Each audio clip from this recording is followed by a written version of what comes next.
सृष्टि की उत्पत्ति कैसे हुई? दोस्तों, आपके मन में सवाल होगा कि ब्रह्मांड की उत्पत्ति कैसे हुई और कब हुई और ब्रह्मांड को बनाने वाला कौन था। आज इन सवालों का जवाब पाएंगे। इस पृथ्वी पर जितने भी धर्म हो गए हैं, सभी ने कुछ न कुछ तरीके से ब्रह्मांड की उत्पत्ति के बारे में लिखा है। ब्रह्मांड का निर्माण महाविस्फोट यानी बिग बैंग से हुआ था। अब वैज्ञानिकों ने बताया है कि लगभग 13.8 अरब साल पहले यह रहस्यमय महाविस्फोट किस तरह हुआ होगा। बिग बैंग सिद्धांत कहता है कि अरबों साल पहले पूरा ब्रह्मांड पदार्थों और ऊर्जा के एक बिंदु के रूप में था। ब्रह्मांड लगभग 13.7 अरब वर्ष पूर्व भारी पदार्थों से निर्मित एक गोलाकार सूक्ष्म पिंड था, जिसका आयतन अत्यधिक सूक्ष्म और ताप व घनत्व अनंत था।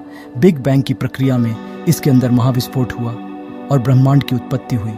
ब्रह्मांड केवल हाइड्रोजन और हीलियम की एक छोटी राशि से निर्मित था। साथ ही कोई तारे और ग्रहों का उस समय किसी भी प्रकार का कोई अस्तित्व नहीं था।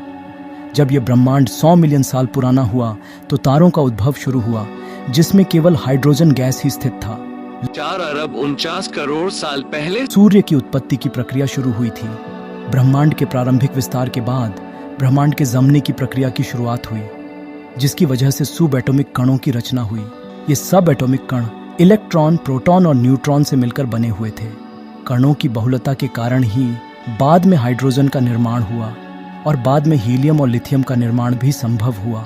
इन्हीं कणों के बाद में संगठित होने की वजह से तारों और ग्रहों का निर्माण संभव हुआ।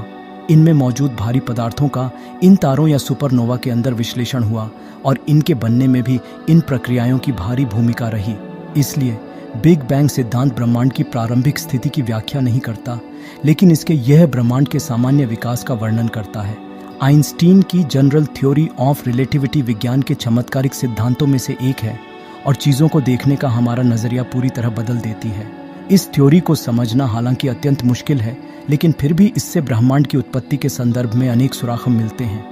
यह एडविन हब्बल थे, जिन्होंने वर्ष 1939 में यह बताया कि सभी गैलेक्सी एक दूसरे से सिकुड़ रहे हैं।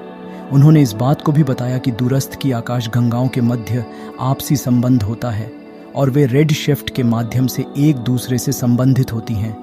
यद्यपि ब्रह्मांड की उत्पत्ति के संदर्भ में दो सिद्धांतों, बिग बैंग सिद्धांत और स्टेडी स्टेट थ्योरी मौजूद थे, लेकिन वर्ष 1964 में कॉस्मिक माइक्रोवेव पृष्ठभूमि विकिरण की खोज के साथ ही बिग बैंग सिद्धांत की पुष्टि की गई थी।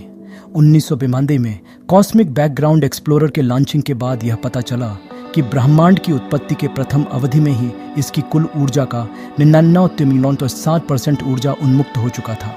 इससे यह प्रमाणित होता है कि ब्रह्मांड की उत्पत्ति सिर्फ एक विस्फोट का परिणाम थी, जिसकी वजह से इसका नाम बिग बैंग पड़ा और इस विस्फोट होने वाले पदार्थ का घनत्व, तापमान और भार काफी अधिक था। यह तथ्य बिग बैंग सिद्धांत की पुष्टि करता है। मानव विज्ञान के अनुसार पृथ्वी का जन्म गर्म गोले के रूप में हुआ।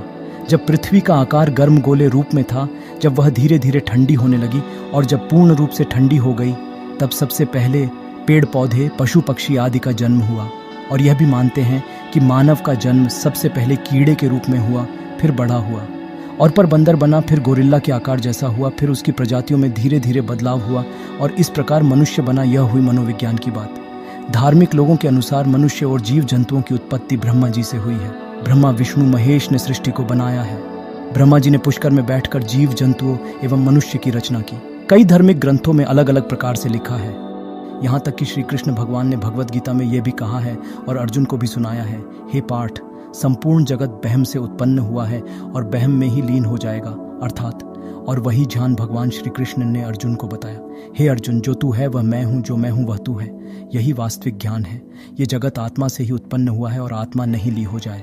यही बात हमारे वेदों, उपनिषदों, शास्त्रों में लिखी है तथा हमारे तत्वज्ञानी महापुरुषों ने इस बात को अच्छे से समझाया है। क्योंकि जब सतयुग, द्वापर, त्रेता का समय था, तब लोग इस चीज को मानते थे कि यह सृष्टि ईश्वर ने उत्पन्न की है। धीरे धीरे जब कलयुग आया तो लोग इस बात को समझने लगे कि इस सृष्टि की उत्पत्ति गोले के रूप में हुई है। कई लोग ये भी बताते हैं कि सृष्टि की उत्पत्ति पंचभूतों से हुई है और पंचभूतों में ही लीन हो जाएगी। हालांकि ऐसा नहीं है।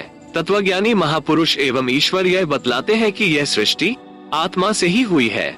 जैसे गहरी नींद में जब स्वप्न देखते और सृष्टि बना लेते हैं, वैसे ही जागृत में भी सृष्टि मनुष्य ने ही बनाई है। और ये तभी संभव है जब मनुष्य की स्पिरिचुअल पावर का 100% विकास होता है। मनुष्य की बुद्धि इतनी नीचे गिर चुकी है कि इस तरह की बातों को समझ नहीं पाएगा। यदि इन बात को समझना है तो ईश्वर के नियम का सहारा लेना पड़ेगा, तत्वज्ञानी महापुरुषों की शरण में जाना पड़ेगा। इसलिए हमारे वेदों में लिखा है अयम आत्मा ब्रह्म। जो वेदों को मानते हैं उनके लिए यह बात अच्छी लगेगी, और जो वेदों में विश्वास नहीं रखते हैं उनके लिए तो ये सब एक कल्पना। इसी बात को जानने के लिए राजा परीक्षित ने ऋषि सुखदेव मुनि की शरण ली थी और इस सृष्टि के बारे में जाना। दोस्तों, इस तरह की वीडियो देखने के लिए हमारे चैनल को सब्सक्राइब करें और बेल आइकन को प्रेस करें। जल्द ही लौटेंगे एक नई वीडियो के साथ। धन्यवाद।